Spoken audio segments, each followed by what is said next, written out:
এসো কিছু শিখি চ্যানেলে তোমাদের প্রত্যেককে স্বাগত। আশা করি প্রত্যেকে ভালো রয়েছে।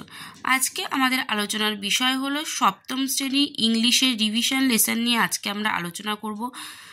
তো যারা আমার চ্যানেলে নতুন, অবশ্যই তোমরা চ্যানেলটিকে সাবস্ক্রাইব করে রেখো পরবর্তী ভিডিওগুলো দেখার জন্য। ভিডিওটা ভালো লাগলে অবশ্যই একটা কিন্তু লাইক করে দিও। তো চলো আলোচনাটা শুরু করি। অ্যাক্টিভিটি 1 রয়েছে, শুরুতেই কি বলেছে, tick the correct answer from the given options. বলছে সঠিক উত্তরটিতে টিক চিহ্ন দিতে বলেছে। কি আছে? আই অ্যাম না ইজ নীলোফার। তাহলে কি হবে এটা? এটা বলেছে যে আই অ্যাম নীলোফার হবে। ঠিক আছে, আই অ্যাম নীলোফার অর্থাৎ আমি নীলোফার।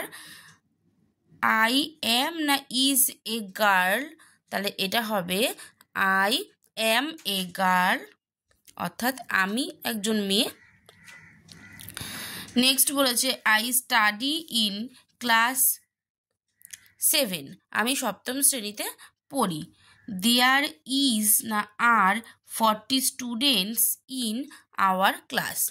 বলছে যে দেখো এটা হবে দেয়ার আর 40 স্টুডেন্টস ইন আওয়ার ক্লাস অর্থাৎ আমাদের শ্রেণীকক্ষে 40 জন ছাত্রছাত্রী রয়েছে। সাম is or are boys and others am না আর গার্লস। বলছে তাহলে এখানে কি হবে? সাম আর বয়েজ, যেহেতু অনেকজন এস যোগ আছে বয়েজের সাথে, তাই জন্য কি হবে? সাম আর। আবার এটা কি হবে? আদার্স আর গার্লস। ঠিক আছে, বলছে 40 জন ছাত্রছাত্রী রয়েছে, তাদের মধ্যে কিছু ছেলেও আছে আর বাদবাকিরা কিন্তু মেয়ে। সীমা, শামীম অ্যান্ড রোহিণী এম না আর মাই ফ্রেন্ডস। বলছে এটা কি হবে? আর। তাহলে সীমা, শামীম এবং রোহিণী হলো আমার বন্ধু। রোহিণী ইজ না are the best student in our class. তাহলে Rohini is the best student in our class. Rohini আমাদের ক্লাসের মধ্যে সব থেকে ভালো মেয়ে। শি ইজ না are very fond of me. তাহলে এটা হবে she is very fond of me, সে আমাকে পছন্দ করে। এবার আসছি অ্যাক্টিভিটি 2-তে। বলছে joint the following sentences with and or but, one is done for you. বলছে অ্যান্ড এবং বাট অর্থাৎ এবং এবং এবং অথবা কিন্তু দিয়ে বাক্যগুলো যুক্ত করো, একটি তোমাদের জন্য করে দেওয়া আছে। কি দিয়েছে? In India summer is hot, in India winter is cold.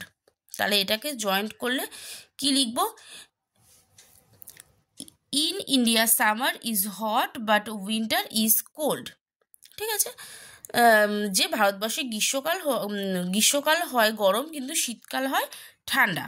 Next বিয়ের দাগেরটা রয়েছে a mouse is a small animal, an elephant is a large animal. তাহলে এটা কি লিখবো? A mouse is a small animal but elephant is a large animal. অর্থাৎ একটা ইঁদুর হলো ছোট প্রাণী কিন্তু হাতি হলো বড় প্রাণী। নেক্সট বলেছে I have a pen, I have a pencil. এটা আমরা লিখবো যে I have a pen and I have a pencil অর্থাৎ আমার একটি পেন এবং একটি পেন্সিল আছে। নেক্সট বলেছে the sun rises in the east, the sun sets in the West. তাহলে এটা আমরা করব the sun rises in the east but the sun sets in the West অর্থাৎ সূর্য পূর্ব দিকে ওঠে কিন্তু পশ্চিম দিকে অস্ত যায়। নেক্সট বলছে my father is tall, he is lean. বলছে my father is tall and he is lean অর্থাৎ আমার বাবা হলেন লম্বা এবং তিনি রোগা। ঠিক আছে, নেক্সট আছে বিজ আর স্মল, ওয়েবস আর বিগ। তাহলে এটা কি লিখবো? এটা লিখবো যে bees are small but wasps are big অর্থাৎ মৌমাছিরা ছোট কিন্তু ভীমরুলরা হয় বড়। নেক্সট বলেছে in a cricket match we need a bat, we also need a ball. তাহলে এটা লিখবো in a cricket match we need a bat and we also need a ball, অর্থাৎ একটি ক্রিকেট খেলায় আমাদের একটা ব্যাট এবং একটা বলের প্রয়োজন হয়। চলে আসছি অ্যাক্টিভিটি 3-তে, বলেছে অড ওয়ান আউট, অর্থাৎ বেমানান শব্দটিকে বাদ দাও। In each set there is a word that does not fit which rest of the words in the set. Identify and underline the word one is done for you. অর্থাৎ প্রতিটি সেটে এমন একটি শব্দ আছে যেটা অন্য শব্দের সঙ্গে মিলে না, শব্দগুলো চিহ্নিত করে মানানসই শব্দগুলোর নিচে দাগ দিতে বলেছে, আর নিচে একটা করে দেওয়া সেটা বলে দিয়েছে। তাহলে এ নাম্বারটা করে দেওয়া আছে। বি নাম্বারে বলছে ফুটবল, গোল, বিউটিফুল, ফিল্ড, প্লেয়ার। তাহলে এখানে দেখো অড কোনটা, এখানে কিন্তু বিউটিফুলটা হচ্ছে অড শব্দ, যেটা কিন্তু এই যে ফুটবল, গোল, ফিল্ড, প্লেয়ার কোনগুলোর সাথে কিন্তু মিলছে না। নেক্সট বলেছে books, nice, pen, paper, table. তাহলে এটা আমরা কি করব, এটা আমরা করব নাইস, অর্থাৎ নাইসটা দেখো বুকস, পেন, পেপার, টেবিল এগুলো সবকটাই মিল আছে, কিন্তু নাইসটা কিন্তু এখানে বেমানান। নেক্সট আছে red, Apple, guava, banana, watermelon. তাহলে অ্যাপেল, গুয়াভা, ব্যানানা, ওয়াটারমেলন সবকটাই ঠিক আছে, এখানে রেডটা হচ্ছে বেমানান। নেক্সট বলছে রাইস, হুইট, বার্লি, সিরিয়ালস আর হচ্ছে গোল্ডেন। তাহলে এখানে বেমানান কোনটা, এখানে বেমানান কিন্তু গোল্ডেনটা। নেক্সট বলেছে spinach, cabbage, tasty, cauliflower, onions. এখানে বেমানান কোনটা দেখো, এখানে কিন্তু টেস্টিটা হচ্ছে বেমানান। এবার চলে আসছি আমরা অ্যাক্টিভিটি 4-এ। কি বলছে fill in the blanks my choosing the correct form of verb from the given alternatives, অর্থাৎ সঠিক ক্রিয়াটি বেছে নিয়ে শূন্যস্থান পূরণ করতে বলেছে। কি দিয়েছে, my English text book dash have না হ্যাজ 138 পেজেস। বলছে যে আমার ইংরাজি পাঠ্যপুস্তকে 30টা পেজ আছে, ঠিক আছে, 130টা পেজ আছে, তো এখানে কি হবে, হ্যাভ হবে না হ্যাজ হবে, তাহলে এটা কিন্তু হবে has. My English text book has 138 pages. তারপরে বলছে আওয়ার ক্লাস ড্যাশ হ্যাজ না হ্যাভ 30 স্টুডেন্টস। এটা হবে আওয়ার ক্লাস হ্যাজ 30 স্টুডেন্টস, অর্থাৎ আমাদের শ্রেণীতে 30 জন ছাত্র আছেন।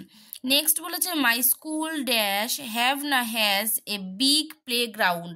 এটা হবে my school has a big play ground. আমাদের বিদ্যালয়ে একটি বড় খেলার মাঠ আছে। নেক্সট বলছে we dash has or have a beautiful garden.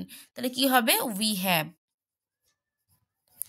A beautiful garden, আমাদের একটি সুন্দর বাগান আছে। নেক্সট বলছে all my friends dash have or has some interest in sports. এটা হবে all my friends have some interest in sports, আমার সব বন্ধুর খেলাধুলার প্রতি কিছু আকর্ষণ আছে। এবার চলে আসছি আমরা অ্যাক্টিভিটি 5-এ। অ্যাক্টিভিটি 5-এ কি বলছে দেখো, বলছে fill in the blanks with suitable article and preposition, অর্থাৎ আর্টিকেল এবং প্রিপোজিশন দিয়ে এই যে শূন্যস্থানগুলো রয়েছে সেগুলোকে আমাদের পূরণ করতে হবে। এবার দেখো কি বলছে, Ishwarchandra Vidyasagar lived dash the 19th century India when very few people went dash school, অর্থাৎ এখানে লিভডের পরে কি বসবে, ইন বসবে। তাহলে আমরা কি বলবো, Ishwarchandra Vidyasagar lived in the 19th century India when very few people went dash school, তো went to school, অর্থাৎ 19 শতকে ভারতবর্ষে যখন ঈশ্বরচন্দ্র বিদ্যাসাগর বাস করতেন তখন খুব কম সংখ্যক লোক বিদ্যালয়ে যেত। হি ফাউন্ডেড ড্যাশ স্কুল, তাহলে he founded A school dash Kolkata, এটা হবে in Kolkata which was later known as Vidyasagar college. তাহলে বলছে তিনি কলকাতায় একটি বিদ্যালয় স্থাপন করেন যেটি পরবর্তীকালে বিদ্যাসাগর কলেজ নামে পরিচিত হয়েছিল। হি রোট ড্যাশ বেঙ্গলি, তাহলে he wrote a Bengali primer which is used even today, বলছে তিনি বর্ণপরিচয় বই লেখেন যেটি আজও পড়ানো হয়ে থাকে। We are proud dash Vidyasagar for his great work dash the field dash education, তাহলে we are proud of Vidyasagar for his great work in the field dash education, এটা হবে অফ এডুকেশন, অর্থাৎ শিক্ষা জগতে তার মহান কাজের জন্য বিদ্যাসাগরকে নিয়ে আমরা খুবই গর্বিত। তাহলে কি বলছে, Ishwarchandra Vidyasagar lived in the 19th century India when very few people went to school, ঠিক আছে। He founded A school in Kolkata which was letter known as Vidyasagar college. He wrote a Bengali primer which is used even today. We are proud of Vidyasagar of his great work in his field of education. ঠিক আছে, এবার আসছি আমরা activity 6-এ। Activity 6-এ কি বলছে, underline the correct form of the verbs given in brackets, অর্থাৎ বলেছে বন্ধনীতে দেওয়া সঠিক ক্রিয়াগুলোর নিচে দাগ দিতে। এ নাম্বার কি বলছে, দ্য সান রাইজেস না রোজ ইন দ্য ইস্ট, তাহলে কি হবে, the sun rises in the east, অর্থাৎ সূর্য পূর্ব দিকে ওঠে। নেক্সট বলছে হোয়েন ডু ইউ গোজ না ওয়েন টু স্কুল, এটা হবে when do you go to school, অর্থাৎ তুমি কখন বিদ্যালয়ে যাও। নেক্সট বলছে, আচ্ছা এগুলো আন্ডারলাইন করতে বলেছিল তো এগুলো তোমরা আন্ডারলাইন করে দেবে, ঠিক আছে, আমি টিক মার্ক করে দিচ্ছি। টু অ্যান্ড টু মেক্স না মেড ফোর, তাহলে কি হবে, two and two make four, অর্থাৎ 2 আর 2 এ 4 হয়। নেক্সট বলছে the great scholar Bodhdev writes না রোট মুগ্ধবোধ, অর্থাৎ তারা এটা কি হবে, the great scholar Bodhdev wrote Mugdhabodh, wrote হবে, মহান পণ্ডিত বোধদেব মুগ্ধবোধ লিখেছিলেন। নেক্সট বলেছে রবার্ট ব্রুশ ফাইটস না ফট হার্ড টু রিজেইন হিজ কিংডম, এটা হবে রবার্ট ব্রুশ ফট hard to Regain his kingdom, Robert Bruce রাজত্ব পুনরুদ্ধার করার জন্য কঠিন লড়াই করেছিলেন। দেখো এবার চলে আসছি আমরা অ্যাক্টিভিটি 7-এ, কি বলছে, write the opposite of the following words, নিচে যে ওয়ার্ডগুলো দিয়েছে সেগুলোর আমাদের কি করতে হবে, অপোজিট ওয়ার্ড লিখতে হবে, ঠিক আছে। প্রথমেরটা কি বলেছে, প্রথমেরটা দিয়ে দিয়েছে গুড, তাহলে গুডের অপোজিট কি হয়, গুড মানে ভালো, ওর অপোজিট হয় হচ্ছে ব্যাড মানে হচ্ছে মন্দ বা খারাপ। তারপর দিয়েছে ফ্যাট মানে হচ্ছে মোটা, অপোজিট কি হবে, থিন, THIN, থিন মানে হচ্ছে রোগা। তারপর কি বলছে ওয়াইজ মানে হচ্ছে জ্ঞানী, এর অপোজিট কি হবে, ফুলিশ, FOOLISH, ফুলিশ মানে হচ্ছে বোকা। নেক্সট দিয়েছে ডাল, আচ্ছা ডাল মানে হচ্ছে নিষ্প্রভ, ঠিক আছে, মানে অনুজ্জ্বল যেটাকে বলে, এর অপোজিট হবে হচ্ছে ব্রাইট, BRIGHT, ব্রাইট। তারপরে আছে ওল্ড মানে হচ্ছে পুরনো, এর অপোজিট কি হবে, নিউ, নিউ মানে নতুন। তারপরে আছে দেখো ওয়ার্ম মানে হচ্ছে উষ্ণ, এর বিপরীত শব্দ অর্থাৎ অপোজিট ওয়ার্ড হবে হচ্ছে কোল্ড, COLD, কোল্ড। নেক্সট আছে কাইন্ড মানে দয়ালু, অপোজিট হবে হচ্ছে ক্রুয়েল, CRUEL,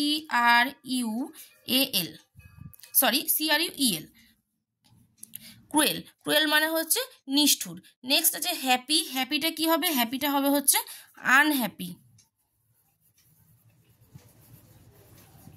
আনহ্যাপি মানে হচ্ছে অসুখী। তারপরে বলেছে টল মানে হচ্ছে লম্বা, অপোজিট ওয়ার্ড হবে শর্ট, SHORT, শর্ট মানে হচ্ছে বেটে।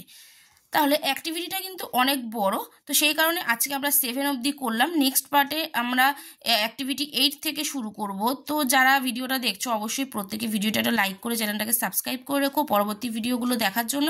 ভালো লাগলে অবশ্যই বন্ধুদের সাথে শেয়ার করো। তো আজকের মতো এ পর্যন্তই, দেখা হবে নেক্সট ভিডিওতে। আর সেকেন্ড পার্টের যে ভিডিওটা থাকবে তার এই ভিডিও ডেসক্রিপশন বক্সে আমি সেকেন্ড পার্টের ভিডিও লিঙ্কটা দিয়ে দেবো, তোমরা চাইলে সেখান থেকে দেখে নিতে পারো।